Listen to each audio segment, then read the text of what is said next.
এরপরে রয়েছে নতুন পাড়া সরকারি প্রাথমিক বিদ্যালয় দল।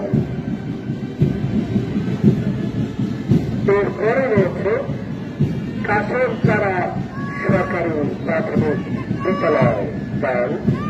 নতুন পাড়া সরকারি প্রাথমিক বিদ্যালয়ের দলনেত্রী প্রতিযোগিতাগুলিকে খেলা প্রদর্শন করে অভিভাবক দলটি থেকে এগিয়ে যাচ্ছে এবং এরপরই রয়েছে কাছের তারা এগিয়ে যাচ্ছে অভিভাবক মঞ্চের দিকে। এরপর রয়েছে পঞ্চম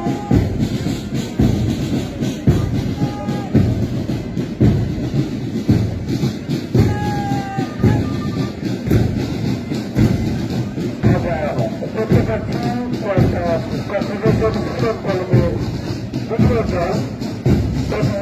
খেলা প্রদর্শন করে অভিভাবক করছে। এরপরে রয়েছে বর্তমান কাজের খেলা প্রদর্শন করে সুন্দরভাবে এগিয়ে যাচ্ছে। আমরা দেখতে পাচ্ছি এটি দল